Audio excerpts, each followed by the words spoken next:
Hello friend, तुमचं स्वागत आहे आजच्या आपल्या एका नवीन व्हिडिओमध्ये। तर या वेळेस MSCITच्या एक्झाम दोन प्रकारे होण्याची शक्यता आहे। एक तर आपली जी सामान्यतः चालू आहे मागच्या वेळेस झालेली ती आहे, आणि एक ट्रूली ऑनलाईन एक्झाम होणार आहे। त्याची डेमो टेस्ट तुम्हाला सेंटरमध्ये दिलेले असेल, त्यामध्ये तुम्ही प्रॅक्टिस एक्झाम सोडवली असेल त्याप्रमाणे ती एक्झाम असणार आहे। पूर्ण अपडेट आल्यानंतर मी तुम्हाला त्याच्यामधून सुद्धा एक व्हिडिओ बनवून अपलोड करणार आहे। तर कोणत्याही प्रकारे एक्झाम झाली तरी क्वेश्चन सेम तेच राहणार आहे, ऑब्जेक्टिव्हही तेच आहे आणि प्रॅक्टिकल सुद्धा त्याच प्रकारचे प्रॅक्टिकलचे क्वेश्चन्स असणार आहे। तर जे काय अपडेट असेल नवीन ते मी तुम्हाला वेळोवेळी अपडेट करत राहील। तर चॅनलवर जर तुम्ही नवीन असेल तर चॅनलला सबस्क्राइब करा, आणि अशाच प्रकारचे व्हिडिओ पाहण्यासाठी व्हिडिओला लाईक सुद्धा करायचं आहे। तर बघा, एक्झाम इथून सुरू करायची आहे। एक्झाम सुरू केल्यानंतर बघा आपला इकडे टायमिंग सुरू झालेला आहे। ऑब्जेक्टिव्हचे याच्यामध्ये 15 क्वेश्चन विचारले जाते 15 मार्क्ससाठी, प्रॅक्टिकलचे 35 क्वेश्चन विचारले जाते 35 मार्क्ससाठी, आणि तुम्हाला पासिंगसाठी ऑब्जेक्टिव्हमध्ये 6 मार्क असणं आवश्यक आहे आणि प्रॅक्टिकलमध्ये पासिंगसाठी 14 मार्क असणं आवश्यक आहे। म्हणजे एकूण तुम्ही 20 मार्कासुद्धा फायनल एक्झाम पास होऊ शकता MSCITची। तर बघा, आज आपण पूर्ण एक्झाम सोडवणार आहोत। फायनल एक्झाम कशा प्रकारे असणार आहे तर इकडे ऑब्जेक्टिव्हचे क्वेश्चन्स दिलेले आहे। लेवल 1 मध्ये ऑब्जेक्टिव्ह आणि प्रॅक्टिकल दोन्ही क्वेश्चन्स दिलेले आहे। लेवल 2 मध्ये आपल्याला मीडियम प्रकारचे क्वेश्चन विचारलेले आहे, आणि लेवल 3 मध्ये थोडेसे कठीण क्वेश्चन्स विचारलेले आहे। असे 3 लेवलमध्ये आपल्याला परीक्षा होणार आहे। तर बघा, आपण सगळ्यात पहिले सर्व प्रॅक्टिकल सोडून घ्यायचे आहे। सगळे प्रॅक्टिकल सोडून घेऊ आणि सगळ्यात शेवटी आपण ऑब्जेक्टिव्हचे क्वेश्चन सोडवणार आहोत। तुम्ही कोणताही क्वेश्चन कोणत्याही वेळेस आणि कधीही सोडवला तरीही काही प्रॉब्लेम नाही, तुम्ही कधीही सोडवू शकता। पहिलाही क्वेश्चन सोडवू शकता किंवा शेवटचाही क्वेश्चन तुम्ही कोणत्याही वेळेस सोडवू शकता। तर बघा, मी सर्व पहिले ऑब्जेक्टिव्ह सोडून घेतो आणि नंतर प्रॅक्टिकल सोडूया। तर डॅश डॅश हा पॉइंटिंग डिव्हाइस आहे म्हटलेला आहे। तर कोणता पॉइंटिंग डिव्हाइस आहे बघा, तर माऊस आहे याचं उत्तर। नेक्स्ट, डॅश डॅश ही काचेची एक बारीक तार असून तिच्यामधून 100 Gbps पर्यंत वेग असलेल्या प्रकाशाच्या तरंगयुक्त शलाका जात असतात म्हटलेला आहे। तर त्याला फायबर ऑप्टिक केबल म्हटले जाते। पुढीलपैकी संपूर्ण जगभर वापरले जाणारे सर्च इंजिन कुठले आहे म्हटलेले आहे। तर सर्च इंजिन कोणता आहे, गुगल आहे। लँग्वेज ट्रान्सलेटर्स हे प्रोग्रामर्सनी लिहिलेल्या कम्प्युटर्सला समजतील व तो प्रोसेस करू शकेल अशा प्रोग्रामिंग इन्स्ट्रक्शनचे रूपांतर करते म्हटलेले आहे।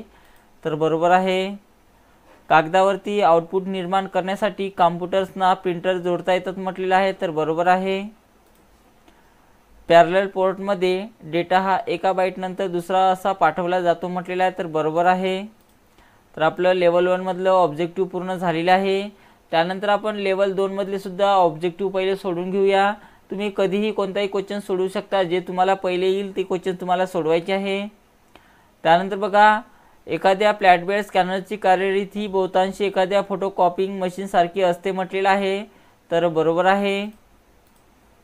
आपण आपल्या संगणकाचा वापर करत नसल्यास त्याचे काय केले पाहिजे म्हटलेलं आहे, तर ते स्लीप मोडमध्ये आपल्याला ठेवायचं आहे। फ्लिपकार्ट कोणत्या देशात स्थापन झालेल्या ई-कॉमर्स कंपनीमध्ये आहे म्हटलेलं आहे। तर फ्लिपकार्ट ही भारतामध्ये आहे। डॅश डॅश हा अनेक निरनिराळ्या ट्रबल शूटिंग युटिलिटीजचा संग्रह आहे म्हटलेला आहे। तर कोणता आहे बघा, नॉर्टन युटिलिटीज आहे। ओपन असलेल्या टास्क विंडोजची तुम्हाला फेर मांडणी करायची असेल तर यापैकी कोणत्या पर्यायाचा वापर तुम्ही कराल म्हटलेला आहे। तर फेर मांडणी करण्यासाठी बघा, तुम्हाला ऑप्शन 2 वर क्लिक करावं लागेल। डिजिटल पासून एनालॉग मध्ये रूपांतर करण्याच्या प्रक्रियेला डिमॉड्युलेशन हे नाव आहे म्हटलेलं आहे। तर बरोबर आहे। त्यानंतर आपल्या शेवटचं ऑब्जेक्टिव्ह सोडून घेऊया। स्टार नेटवर्कमध्ये अनेक छोटे कॉम्प्युटर्स किंवा पेरिफेरल डिव्हाइसेस एका सेंट्रल युनिटशी जोडलेले असतात म्हटलेलं आहे। तर बरोबर आहे। कीवर्ड सर्चला इंडेक्स सर्च असेही म्हणतात म्हटलेलं आहे। तर बरोबर आहे। 800 बाय 600 रिझोल्यूशन असलेल्या मॉनिटरमध्ये आडवी 800 पिक्सेल्स व उभी 600 पिक्सेल असतात म्हटलेलं आहे। तर बरोबर आहे। तर अशा प्रकारे आपलं संपूर्ण ऑब्जेक्टिव्ह सोडवणं झालेलं आहे। त्यानंतर आपल्याला प्रॅक्टिकल सोडवायचं आहे। तर मी सुरुवातीपासून प्रॅक्टिकल सोडवून घेतो। पहिला क्वेश्चन चालू करा इथून प्रॅक्टिकलचा। तुम्ही कशा प्रकारे कॅल्क्युलेटरचा मोड बदलून वैज्ञानिक म्हणजे सायंटिफिक मोडमध्ये कराल म्हटलेलं आहे। तर तुम्ही याला मोड जर चेंज करायचा असेल कॅल्क्युलेटरचा तर त्यासाठी तुम्हाला व्ह्यू टॅबवर जायचं आहे आणि इथून आपल्याला जो मोड पाहिजे असेल तो याच्यातून आपल्याला निवडायचा आहे। तर इथे सायंटिफिक म्हटलेलं आहे तर सायंटिफिक मोड घ्या आणि नंतर आपलं उत्तर सबमिट करायचं आहे। नेक्स्ट, वेब फोल्डरमध्ये स्टोअर केलेली रोज जेपीजी फाईल पिंक रोज या नावाने रिनेम करा म्हटलेलं आहे। तर कोणत्याही फाईलला रिनेम करण्यासाठी त्या फाईलवर डबल क्लिक करा, त्या फोल्डरला डबल क्लिक करून ओपन करा। त्यानंतर त्या फाईलवर राईट क्लिक करायचं आहे। रिनेम करण्यासाठी इथून रिनेम ऑप्शन्स घ्या आणि रिनेम ऑप्शन्समध्ये जाऊन आपल्याला पिंक रोज नाव टाईप करायचं आहे। पिंक टाईप करा, अंडरस्कोर टाईप करायचं आहे आणि त्यानंतर आपल्याला रोज टाईप करायचं आहे आणि नंतर बाहेर कुठे एक सिंगल क्लिक करा आणि मग नंतर आपलं उत्तर सबमिट करायचं आहे। नेक्स्ट, हिंदुस्तान फोल्डर कॉपी करा म्हणते आणि टाटा फोल्डरमध्ये पेस्ट करा म्हटलेलं आहे। तर हिंदुस्तान फोल्डरला कॉपी करा म्हटलेलं आहे तर हिंदुस्तान फोल्डरला सिलेक्शन करून घ्या, राईट क्लिक करायचं आहे आणि इथूनच कॉपी करून घ्या। कॉपी झाल्यानंतर बघा ते टाटा फोल्डरमध्ये पेस्ट करा म्हणत आहे। तर टाटा फोल्डरमध्ये पेस्ट करण्यासाठी आपल्याला टाटा फोल्डर ओपन करायचं आहे आणि त्याच्यावर राईट क्लिक करून कुठेही आपल्याला ते फाईल पेस्ट करायची आहे। पेस्ट करा आणि नंतर आपलं उत्तर सबमिट करायचं आहे। नेक्स्ट, दिलेल्या MS Word डॉक्युमेंटमध्ये संपूर्ण डॉक्युमेंटला वेव्ह अंडरलाईन स्टाईल लागू करा म्हटलेलं आहे। तर सर्व डॉक्युमेंटला आपल्याला वेव्ह अंडरलाईन द्यायची आहे। तर सर्व डॉक्युमेंटला पहिले सिलेक्शन करायचं आहे। तर त्यासाठी आपल्याला कुठे एक सिंगल क्लिक करा, सिलेक्टमध्ये जाऊन सिलेक्शन ऑल करून घ्यायचं आहे। सर्व सिलेक्शन झालेले आहे। त्यानंतर अंडरलाईनच्या डाऊन ॲरोवर क्लिक करा आणि त्यातली आपल्याला कोणती अंडरलाईन म्हटलेली आहे तर यापैकी आपल्याला एक अंडरलाईन घ्यायची आहे, वेव्ह अंडरलाईन। तर बघा सगळ्यात शेवटी तर वेव्ह अंडरलाईन दिलेली आहे तर वेव्ह अंडरलाईन निवडायचं आहे आणि नंतर आपलं उत्तर सबमिट करा। नेक्स्ट, तिसऱ्या वाक्याचा फॉन्ट इफेक्ट बदलून सबस्क्रिप्ट करा म्हटलेला आहे। तर कोणत्या वाक्याचा म्हटलेला आहे? तिसऱ्या वाक्याचा। तर तिसऱ्या वाक्याला सिलेक्शन करा, सिलेक्शन केलेलं आहे। त्यानंतर आपल्याला याच्यातून सबस्क्रिप्ट करा फॉन्टच्या ग्रुपमध्ये जाऊन अशा प्रकारे आणि नंतर आपलं उत्तर सबमिट करायचं आहे। नेक्स्ट, दिलेल्या वर्ड डॉक्युमेंटमधील दुसऱ्या वाक्याची केस बदलून अपर केस करा म्हटलेलं आहे। तर दुसऱ्या वाक्याची चेंज केस आपल्याला कोणती करायची आहे? अपर केस करायचं आहे, म्हणजे सर्व कॅपिटलमध्ये करायचं आहे। तर चेंज केसमध्ये जा आणि इथून अपर केस घ्यायची आहे आणि नंतर आपलं उत्तर सबमिट करा। नेक्स्ट, सेल A2 चा बॅकग्राऊंड कलर बदलून तो ब्लू करा, तसेच त्याला इटॅलिक इफेक्ट अप्लाय करा म्हटलेला आहे। तर कशाचा म्हणते? सेल A2 चा। तर सेल A2 ला सिलेक्शन करा, त्यानंतर इथे बॅकग्राऊंड कलरमध्ये जायचं आहे, फिल कलरमध्ये जा आणि फिल कलरमध्ये जाऊन आपल्याला कोणता कलर घ्यायचा आहे? ब्लू कलर म्हटलेला आहे। तर यातून ब्लू कलर निवडायचा आहे, ब्लू कलर घेतलेला आहे आपण। त्यानंतर त्याला इटॅलिक इफेक्ट द्यायचा आहे, तर इथून इटॅलिक इफेक्ट द्या आणि नंतर आपलं उत्तर सबमिट करायचं आहे। नेक्स्ट, दिलेल्या स्प्रेडशीटमध्ये टॉप मार्जिन 1 इंच असे सेट करा म्हटलेलं आहे। तर टॉप मार्जिन आपल्याला 1 इंच सेट करायचं आहे। तर पेज लेआउटमध्ये जा, त्यानंतर मार्जिनमध्ये जायचं आहे, त्यानंतर कस्टम मार्जिनमध्ये जा आणि याची टॉप मार्जिन किती सांगितलेली आहे? 1 इंच। तर टॉप मार्जिनमध्ये जायचं आहे, 1 टाईप करा, त्यानंतर इंचसाठी I आणि N टाईप करायचं आहे, नंतर ओके करा आणि आपलं उत्तर सबमिट करायचं आहे। नेक्स्ट, दिलेल्या प्रेझेंटेशनमध्ये 2 टायटल अँड कंटेंट लेआउट असलेल्या स्लाइड सर्वात शेवटच्या स्लाइड नंतर ॲड करा म्हटलेलं आहे। तर 2 आपल्याला स्लाइड घ्यायला सांगत आहे। तर सगळ्यात शेवटची स्लाइड किती नंबरची आहे? 5 नंबरची आहे। तर त्याच्या सगळ्यात शेवटी क्लिक करा, त्यानंतर आपल्याला टायटल आणि कंटेंट नावाची स्लाइड घ्यायची आहे। तर न्यू स्लाइडमध्ये जा आणि टायटल अँड कंटेंट नावाचे 2 स्लाइड घ्यायचे आहे, एक घेतलेली आहे आपण, पुन्हा त्यामध्ये परत जायचं आहे आणि इथून टायटल अँड कंटेंट नावाची दुसरी स्लाइड घ्यायची आहे। तर अशा प्रकारे 2 स्लाइड आपण घेतलेल्या आहे आणि नंतर आपलं उत्तर सबमिट करा। नेक्स्ट, दिलेल्या प्रेझेंटेशनमध्ये 3 अतिरिक्त ब्लँक स्लाइड सर्वात शेवटच्या स्लाइड नंतर इन्सर्ट करा। तर आपल्याला आता 3 ब्लँक नावाच्या स्लाइड घ्यायच्या आहेत सगळ्यात शेवटी। तर सर्वात शेवटी इथे क्लिक करा, त्यानंतर न्यू स्लाइडमध्ये जायचं आहे आणि त्यातून ब्लँक नावाची एक स्लाइड घ्या। किती स्लाइड म्हटलेलं आहे? 3 म्हटलेलं आहे। तर 3 वेळेस क्लिक करायचं आहे त्यावर जाऊन, पुन्हा न्यू स्लाइडवर जा आणि इथून ब्लँक घ्या, पुन्हा न्यू स्लाइडवर जाऊन इथून ब्लँक घ्यायचं आहे। तर अशा प्रकारे आपल्याला 3 स्लाइड आपण घेतलेल्या आहे आणि नंतर आपलं उत्तर सबमिट करा। नेक्स्ट, कॅलेंडरमध्ये केव स्टडी हा सब्जेक्ट आणि अजंता एलोरा या लोकेशनची 5 जुलै 2011 ते 5 ऑगस्ट 2011 पर्यंत इव्हेंट सेट करा म्हटलेलं आहे। तर इव्हेंट सेट करण्यासाठी आपल्याला न्यू आयटमवर जावं लागेल आणि त्यानंतर इथे अपॉइंटमेंट घ्यायची आहे। आता इथे अपॉइंटमेंट आपली चालू आहे, तर इथे ऑल डे इव्हेंटवर क्लिक करा, तेव्हा आपली इव्हेंट इथं चालू झालेली आहे। त्यामध्ये बघा सब्जेक्ट दिलेला आहे, तर सब्जेक्टला कॉपी करून घ्या आणि सब्जेक्टमध्ये सब्जेक्ट टाकायचा आहे। सब्जेक्ट टाकलेला आपण, त्यानंतर लोकेशन दिलेलं आहे, तर लोकेशनला कॉपी करा आणि लोकेशनमध्ये लोकेशन टाकायचं आहे। त्यानंतर याच्यामध्ये आपल्याला डेट दिलेली आहे 2, तर दोन्ही डेटला टाकायचं आपल्याला, कॉपी करून घ्या डेटला, स्टार्ट डेटला, तर स्टार्ट डेटमध्ये स्टार्ट डेट टाका। त्यानंतर ड्यू डेट दिलेली आहे याच्यातनी, तर ड्यू डेट म्हणजेच एंड डेटला कॉपी करायचं आहे आणि एंड डेटमध्ये एंड डेट टाकायचं आहे आपल्याला। त्यानंतर सेव्ह आणि क्लोज करायचं आहे आणि नंतर आपलं उत्तर सबमिट करा। नेक्स्ट, MS आउटलुकमध्ये in progress status task student pre final paper checking subject आणि 50% पूर्ण कंप्लीशन सोबत तयार करा म्हटलेलं आहे। तर आपल्याला काय करायचं आहे, टास्क बनवायचा आहे, तर न्यू आयटममध्ये जा आणि इथून टास्क निवडा। टास्क घेतल्यानंतर बघा स्टेटस दिलेला इन प्रोग्रेस, तर स्टेटसमध्ये जा आणि इन प्रोग्रेस नावाचा इथून स्टेटस घ्यायचा आहे। त्यानंतर याच्यातनी आपल्याला सब्जेक्ट दिलेला आहे, तर जो सब्जेक्ट दिला असेल तो सब्जेक्टला कॉपी करा आणि सब्जेक्टमध्ये सब्जेक्ट टाकायचा आहे। त्यानंतर 50% पूर्ण करायचं आहे, तर कंप्लीशनमध्ये जा आणि इथून 50% पूर्ण करा आणि नंतर आपल्याला सेव्ह आणि क्लोज करायचं आहे आणि मग आपलं उत्तर सबमिट करा। त्यानंतरचा क्वेश्चन बघा, तुम्हाला ऑनलाईन गेम खेळायचे आहेत, असे करण्यासाठी तुम्ही दिलेल्या वेब पेजवरील गेम्स लिंक ओपन कशा प्रकारे कराल म्हटलेलं आहे। तर त्यासाठी बघा, तर त्याचं उत्तर पहिलं आहे,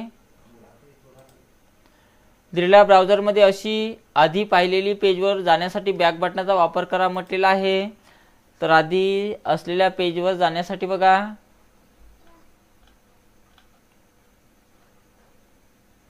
तर याचं उत्तर 4 नंबरवर आहे। 4 वर क्लिक करा आणि त्यानंतर सबमिट करायचं आहे। तर अशा प्रकारे आपलं प्रॅक्टिकलचे सर्व क्वेश्चन झालेले आहे लेवल 1 मधले। त्यानंतर आपल्याला लेवल 2 मध्ये सोडवायचं आहे। तर हा व्हिडिओ तुम्ही पूर्ण पहा आणि तुम्हाला फायनल एक्झाममध्ये नक्कीच याचा फायदा होणार आहे।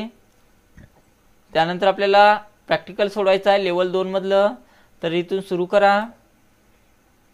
स्टेशनरी फोल्डरमध्ये असलेले पेन फोल्डर डिलीट करा म्हटलेलं आहे, तर स्टेशनरी फोल्डरमध्ये जा आणि पेन फोल्डरला सिलेक्शन करून राईट क्लिक करा आणि इथून त्याला डिलीट करायचं आहे आणि नंतर आपलं उत्तर सबमिट करा।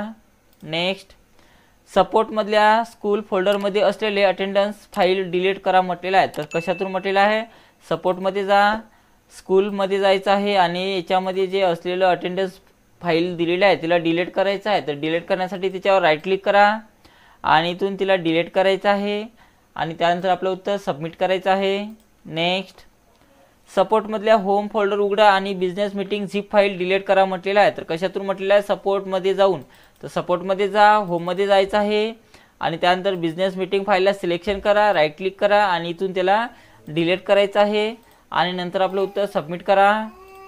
नेक्स्ट, दिलेल्या डॉक्युमेंटमध्ये कारची इमेज उजवीकडे 90 डिग्रीमध्ये रोटेट करा म्हटलेलं आहे, तर कारच्या इमेजला 90 डिग्रीमध्ये रोटेट करायचं आहे, तर कारच्या इमेजला सिलेक्शन करून घ्या इथून। त्यानंतर फॉर्मॅटमध्ये जायचं आहे, फॉर्मॅट टॅब आलेला आहे आणि त्याच्यातनी आपल्याला बघा रोटेट ऑब्जेक्टवर क्लिक करायचं आहे आणि कोणत्या अँगलला म्हटलेलं आहे, उजवीकडे 90 डिग्री, तर राईट 90 डिग्री घ्यायचा इथून आणि नंतर आपलं उत्तर सबमिट करा। नेक्स्ट, दिलेल्या डॉक्युमेंटमध्ये ड्रॉ टेबल पर्याय वापरा आणि 1 रो आणि 2 कॉलम असलेला टेबल तयार करा म्हटलेलं आहे, तर आपल्याला टेबल घ्यायचा आहे। इन्सर्ट टॅबमध्ये जायचं आहे टेबल घेण्यासाठी, टेबलवर क्लिक करा आणि इथून ड्रॉ टेबलवर क्लिक करायचं आहे आणि त्यानंतर बघा आपल्याला एक रेक्टँगल काढून घ्या यामध्ये आणि नंतर आपल्याला 1 रो आणि 2 कॉलम असलेलं टेबल तयार करा म्हटलेलं आहे, तर याच्यातनी एक रेष ओढायची आहे मधातून, बघा 2 कॉलम झाले आणि सिंगल 1 रो झालेले आहे आणि नंतर आपलं उत्तर सबमिट करा। नेक्स्ट, दिलेल्या वर डॉक्युमेंटमध्ये स्टेशनरी टेक्स्चर बॅकग्राऊंड अप्लाय करा म्हटलेलं आहे, तर आपल्याला टेक्स्चर घ्यायचं आहे, तर डिझाईन टॅबमध्ये जा, त्यानंतर पेज कलरमध्ये जायचं आहे, पेज कलरमध्ये जा आणि याच्यातनी बघा आपण इथून जिथून कलर देत असतो त्याच्याच खाली ते फिल इफेक्टमध्ये जायचं आहे आणि याच्यातनी टेक्स्चरवर क्लिक करा आणि कोणत्या नावाचं टेक्स्चर घ्यायचं आपल्याला, स्टेशनरी नावाचं, तर इथे स्टेशनरी नावाचं टेक्स्चर घ्यायचं आहे, त्यानंतर ओके करा।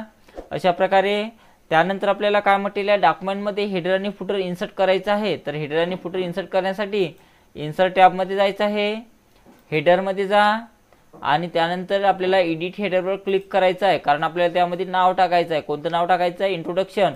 तर इथून कॉपी करा किंवा तुम्ही डायरेक्ट ॲपमध्ये टाईपसुद्धा करू शकता. मी कॉपी पेस्ट करता हो, त्याच्यामध्ये ते नाव टाकायचं आहे आणि फुटर सेक्शनमध्ये थँक्यू नाव टाकायचं आहे. तर फुटरमध्ये जाण्यासाठी जर तुम्ही आधीच हेडरमध्ये जर असेल तर फुटरमध्ये जाण्यासाठी इथे गो टू ऑप्शनचा वापर करायचा आहे नेव्हिगेशनच्या ग्रुपमधून. तर इथून मी डायरेक्ट क्लिक केलं तर बघा मी फुटरमध्ये आलेला आहोत, किंवा तुम्ही इन्सर्ट टॅबमध्ये जाऊन फुटरमध्ये सुद्धा जाऊ शकता आणि त्यामध्ये बघा आपल्याला कोणतं नाव टाईप करायचं आहे, थँक्यू. तर त्या नावाला कॉपी करा, फुटरमध्ये जायचं आहे आणि तिथे जाऊन पेस्ट करा. त्यानंतर त्याला क्लोज हेडर आणि फुटर करायचं आहे आणि मग आपलं उत्तर सबमिट करा. नेक्स्ट, दिलेल्या स्प्रेडशीटमध्ये फॉर्मॅट पेंटरचा वापर करून सेल A7चे फॉर्मॅटिंग कॉपी करा आणि A8ला ते अप्लाय करा म्हटलेलं आहे. तर A7चे फॉर्मॅटिंग कॉपी करायचे आहे. तर A7चे फॉर्मॅटिंग म्हटल्यानंतर बघा कॉलमचा 1 घ्या आणि रोचा 7 घ्यायचा आहे. A7ला सिलेक्शन करा, इथून फॉर्मॅट पेंटर घ्यायचा आहे आणि कशाला द्यायचं आहे ते A8ला. तर A8वर जाऊन क्लिक करा आणि नंतर आपलं उत्तर सबमिट करायचं आहे. नेक्स्ट, रिप्लेस ऑल ऑप्शनचा उपयोग करून सर्व टेक्स्ट BAमध्ये रिप्लेस करा म्हटलेला आहे. तर कशाचा वापर करून म्हटलेला आहे, रिप्लेस ऑलचा. तर त्यासाठी बघा आपल्याला फाइंड अँड सिलेक्टमध्ये जायचं आहे आणि इथून रिप्लेस ऑप्शन्स घ्या. रिप्लेस ऑप्शन्स घेतल्यानंतर बघा आपल्याला फाइंड आउटमध्ये B.A. टाकायचं आहे. तर याच्यामध्ये कॅपिटलमध्ये B टाईप करा, A फुल स्टॉप द्यायचा आहे, A टाईप करा, फुल स्टॉप द्या आणि त्याच्या जागी कोणते शब्द टाईप करा म्हटलेला आहे, B आणि A. तर B आणि A टाईप करायचं आहे. नंतर रिप्लेस ऑलवर क्लिक करा, ओके करायचं आहे, याला क्लोज करा आणि नंतर आपलं उत्तर सबमिट करायचं आहे. नेक्स्ट, दिलेल्या प्रेझेंटेशनमध्ये 2 ब्लँक स्लाईड ॲड करा. पहिल्या स्लाईडला रँडम बार स्लाईड ट्रान्झिशन आणि व्हर्टिकल इफेक्ट अप्लाय करा म्हटलेला आहे. तर 2 ब्लँक नावाचे स्लाईड घ्या म्हटलेलं आहे यामध्ये. तर न्यू स्लाईडमध्ये जा आणि याच्यातून 2 ब्लँक स्लाईड घ्यायचे आहे, 1 आणि 2 घेतलेले आहे आपण. त्यानंतर पहिल्या स्लाईडला रँडम बार स्लाईड ट्रान्झिशन द्यायचं आहे. तर पहिल्या स्लाईडला सिलेक्शन करा, ट्रान्झिशनमध्ये जायचं आहे आणि इथून रँडम बार्स हे ट्रान्झिशन द्यायचं आहे आणि त्याचा इफेक्ट कोणता सांगितलेला आहे, व्हर्टिकल इफेक्ट द्यायचा आहे. तर इफेक्टच्या ऑप्शनमध्ये जा आणि इथून व्हर्टिकल इफेक्ट द्या आणि नंतर आपलं उत्तर सबमिट करायचं आहे. नेक्स्ट, दिलेल्या प्रेझेंटेशनमध्ये सर्व स्लाईडला पुश स्लाईड ट्रान्झिशन आणि from top variation effect apply करा म्हटलेला आहे. तर सर्व स्लाईडला म्हणत आहे, तर सर्व स्लाईडला सिलेक्शन करून घ्या. पहिले कोणत्या एका स्लाईडवर क्लिक करायचं आहे, सिलेक्शनमध्ये जाऊन सिलेक्शन ऑल करून घ्या, म्हणजे सर्व स्लाईड आपल्या सिलेक्शन होईल. त्यानंतर त्याचा इफेक्ट कोणता द्यायचा आहे, फ्रॉम टॉप. तर इफेक्टच्या ऑप्शनमध्ये जा, पहिले ट्रान्झिशन द्यायचं आहे पुश नावाचं. तर ट्रान्झिशनमध्ये जा आणि इथून पुश नावाचं ट्रान्झिशन द्यायचं आहे आणि इफेक्ट कोणता सांगितलेला आहे, फ्रॉम टॉप. तर इफेक्टच्या ऑप्शनमध्ये जा आणि इथून फ्रॉम टॉप हा इफेक्ट त्याला द्यायचा आहे आणि नंतर आपलं उत्तर सबमिट करा. नेक्स्ट, दिलेल्या प्रेझेंटेशनमध्ये फाइंड अँड रिप्लेस ऑप्शनचा उपयोग करून सर्व फोटो वर्ड्स पिक्चरमध्ये रिप्लेस करा म्हणत आहे. सर्व डॉक्युमेंटमधून म्हणत आहे, तर कुठे एक सिंगल क्लिक करा, सिलेक्टमध्ये जाऊन सिलेक्शन ऑल करून घ्यायचं आहे, म्हणजे सर्व सिलेक्शन होईल. त्यानंतर रिप्लेसच्या ऑप्शनवर क्लिक करा. फाइंड आउट वाटमध्ये आपल्याला बघा फोटो हा शब्द टाईप करायचा आहे. तर फोटो हा शब्द टाईप करा किंवा कॉपी पेस्ट करा. त्या जागी आपल्याला कोणता शब्द रिप्लेस करायचा आहे, पिक्चर. तर जो शब्द रिप्लेस करायचा आहे त्याला कॉपी करून घ्या आणि रिप्लेस विथमध्ये त्याला सोडायचं आहे. त्यानंतर रिप्लेस ऑलवर क्लिक करा, त्यानंतर ओके करायचं आहे, त्यानंतर याला क्लोज करा आणि नंतर आपलं उत्तर सबमिट करायचं आहे. नेक्स्ट, खालील माहिती अनुसार नवीन कॉन्टॅक्ट तयार करा. नाव दिलेलं आहे, कंपनीचं नाव आहे आणि त्यानंतर जॉब टायटल दिलेला आहे. तर सर्वांचा वापर करून आपल्याला कॉन्टॅक्ट बनवायचा आहे. तर न्यू आयटममध्ये जा आणि इथून कॉन्टॅक्टवर क्लिक करायचं आहे. क्लिक केलेलं आहे, तर पहिले नाव दिलेलं आहे, तर नावाला कॉपी करून घ्या आणि फुल नेममध्ये फुल नेम टाका. त्यानंतर कंपनीचं नाव दिलेलं आहे, तर कंपनीचं नावसुद्धा कॉपी करा आणि कंपनीच्या पुढं कंपनीचं नाव टाका. त्यानंतर जॉब टायटल दिलेला आहे, तर जॉब टायटलला कॉपी करा आणि जॉब टायटलच्या पुढं जॉब टायटल टाका. त्यानंतर सेव्ह आणि क्लोज करायचं आहे आणि नंतर आपलं उत्तर सबमिट करा. नेक्स्ट, www.google.com या वेबपेजवर जा म्हणते आणि वेबपेज HTML ओनली टाईपमध्ये गुगल साईट या नावाने सेव्ह करा म्हटलेलं आहे. तर बघा पहिले google.com या वेबसाईटवर जायचं आपल्याला. तर याचं उत्तर बघा,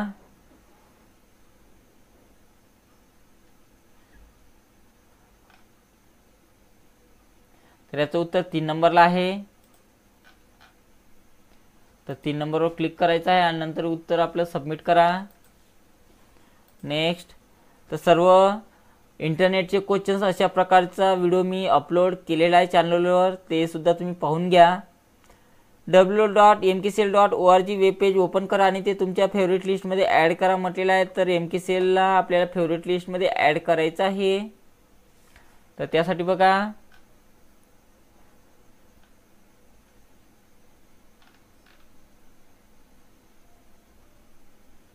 तर याचं उत्तर पहिलेच आहे. त्यानंतर सबमिट करा. तर अशा प्रकारे आपलं लेवल 2 सुद्धा झालेलं आहे पूर्ण. त्यानंतर लेवल 3 मधले आपल्याला प्रॅक्टिकलचे क्वेश्चन सोडवायचे आहे. तर लेवल 3 मध्ये जा आणि इथून पहिला क्वेश्चन स्टार्ट करायचा आहे. दिलेल्या फोल्डरमध्ये माय अल्बम रार फाईल शोधा म्हणते आणि सेंड टू ऑप्शनचा वापर करून ही फाईल डॉक्युमेंट फोल्डरमध्ये पाठवा म्हटलेलं आहे. तर कशातून म्हटलेलं आहे? माय अल्बम रार फाईलमधून म्हटलेलं आहे. तर फाईलला म्हटलेलं आहे, तर त्या फाईलला सिलेक्शन करा, राईट क्लिक करायचं आहे, सेंड टू ऑप्शनवर क्लिक करा आणि आपल्याला डॉक्युमेंट फोल्डरमध्ये आपल्याला पाठवायचं आहे. तर इथे डॉक्युमेंटवर क्लिक करा आणि नंतर आपलं उत्तर सबमिट करायचं आहे. नेक्स्ट. दिलेल्या डॉक्युमेंटमध्ये नेम सेल नंतर प्लेन टेक्स्ट कंटेंट कंट्रोल समाविष्ट करा म्हटलेला आहे. तर कशानंतर म्हटलेलं आहे? नेम सेलच्या नंतर. तर नेमच्या नंतर इथे क्लिक करा या ठिकाणी. त्यानंतर डेव्हलपरमध्ये जायचं आहे आणि याच्यातनी प्लेन टेक्स्ट कंटेंट कंट्रोल घ्यायचा आहे. तर बघा इथं प्लेन टेक्स्ट कंटेंट कंट्रोल दिलेला आहे कंट्रोलच्या ग्रुपमध्ये आणि नंतर आपलं उत्तर सबमिट करा. नेक्स्ट. दिलेल्या वर्कशीटमध्ये सेल रेंज M6 ते M12 मध्ये एकूण खर्च कॅल्क्युलेट करा म्हटलेला आहे. तर M6 ते M12 मध्ये आपल्याला सर्व खर्च कॅल्क्युलेट करायचा आहे. तर M6 मध्ये क्लिक करा. त्यानंतर ॲटोसममध्ये जाऊन समचा फॉर्म्युला घ्यायचा आहे आणि याला सर्व संख्येला इथून अशा प्रकारे सिलेक्शन करा आणि एक एंटर करायचं आहे. तर अशा प्रकारे बघा सर्व निघालेलं आहे आणि नंतर आपलं उत्तर सबमिट करा. नेक्स्ट. दिलेल्या स्प्रेडशीटमध्ये योग्य फंक्शनचा वापर करून सेल रेंज L4 ते L13 मध्ये प्रत्येक विद्यार्थ्याचे ॲव्हरेज मार्क दाखवा म्हटलेला आहे. तर L4 मध्ये आपल्याला ॲव्हरेज काढायचं आहे. तर L4 मध्ये क्लिक करा. ॲव्हरेज काढण्यासाठी बघा बरोबरचे चिन्ह टाईप करायचं आहे आणि याच्यामध्ये बघा ॲव्हरेज फंक्शन टाईप करायचं आहे. ॲव्हरेज फंक्शन टाईप केल्यानंतर बघा इथे खाली फंक्शन आलेलं आहे ॲव्हरेजचं. तर ॲव्हरेजवर क्लिक करा. ॲव्हरेजवर जसं क्लिक केलं तसं आपल्याला ज्या संख्येचा ॲव्हरेज काढायचा आहे, ज्या मार्कचा, त्या मार्कला मी सिलेक्शन केलेलं आहे आणि त्यानंतर शिफ्ट दाबून ब्रॅकेटला क्लोज करायचं आहे आणि एक एंटर करा. बघा पहिल्या विद्यार्थ्याचा ॲव्हरेज निघालेला आहे. बाकीच्या विद्यार्थ्याचा ॲव्हरेज काढण्यासाठी कोणत्यातनी अशा प्रकारे कर्सर ठेवायचा आहे आणि क्लिक करून त्याला खाली न्यायचं आहे अशा प्रकारे आणि नंतर आपलं उत्तर सबमिट करा. नेक्स्ट.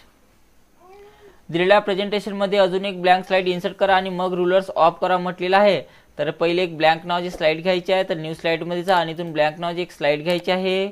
मग रूलर्स ऑफ करा म्हटलेलं आहे. तर व्ह्यू टॅबमध्ये जा. त्यानंतर इथे शोच्या ग्रुपमध्ये रूलरला चालू करून बंद करायचं आहे आणि नंतर आपलं उत्तर सबमिट करा.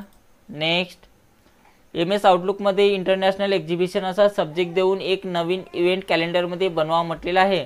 तर आपल्याला इव्हेंट बनवायचा आहे. तर त्यासाठी न्यू आयटममध्ये जा, अपॉइंटमेंटमध्ये जायचं आहे आणि इथून ऑल डे इव्हेंटवर क्लिक करा. पहिले इथं सब्जेक्ट दिलेला आहे तर सब्जेक्टला कॉपी करा आणि सब्जेक्टमध्ये सब्जेक्ट टाकायचा आहे. त्यानंतर सेव्ह आणि क्लोज करा आणि नंतर आपलं उत्तर सबमिट करायचं आहे. आणि आता शेवटचा क्वेश्चन बघा. दिलेल्या वेब पेजमध्ये एक नवीन लिंक इन अकाउंट तयार करा. फर्स्ट नेम आणि सर्व देऊन आपल्याला एक नवीन अकाउंट बनवायचं आहे लिंक्डइनचं.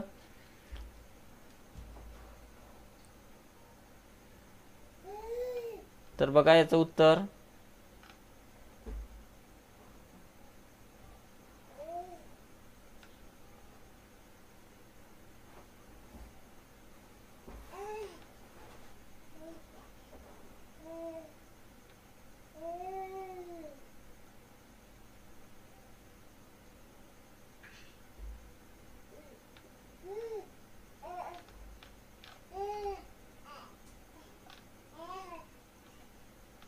तर याचं उत्तर 2 नंबरला आहे आणि नंतर सबमिट करायचं आहे. तर अशा प्रकारे आपलं पूर्ण पेपर सोडवणं झालेलं आहे. तर तुम्हाला अशाच प्रकारची फायनल एक्झाम एप्रिल 2024च्या एक्झाममध्ये होणार आहे आणि जे दुसरी एक्झाम जी आहे ट्रूली ऑनलाईन, त्याच्यामध्ये सुद्धा क्वेश्चन सेम राहणार आहे, फक्त पॅटर्न थोडंसं चेंज राहणार आहे, लेआउट चेंज राहणार आहे, क्वेश्चन सेमच आहे, काही टेन्शन घेऊ नका त्यासाठी. त्यानंतर सर्व झाल्यानंतर एंड एक्झामिनेशनवर क्लिक करायचं आहे, येस करा आणि येस करायचं आहे. तर बघा अशा प्रकारे आपल्याला 46 मार्क मिळालेले आहे. तर आपलं प्रॅक्टिकलमध्ये 1 चुकलेलं आहे आणि ऑब्जेक्टिव्हमध्ये 3 चुकलेले आहे. तर पाहून घेऊया कोणतं चुकलेलं आहे. तर आपण आपल्या संगणकाचा वापर करत नसल्यास त्याचे काय केले पाहिजे म्हटलेलं आहे. तर याचं उत्तर ते बंद करा आणि अनप्लग करा म्हटलेलं आहे. तर हे त्याचं उत्तर होतं. त्यानंतर बघा डिजिटल पासून अॅनालॉग मध्ये रूपांतर करण्याच्या प्रक्रियेला डिमॉड्युलेशन हे नाव आहे म्हटलेलं आहे. तर चूक होतं. कीवर्ड सर्चला इंडेक्स सर्च असेही म्हणतात म्हटलेलं आहे. तर याचं उत्तर चूक होतं. तर अशा प्रकारे आपलं पूर्ण पेपर सोडवणं झालेलं आहे.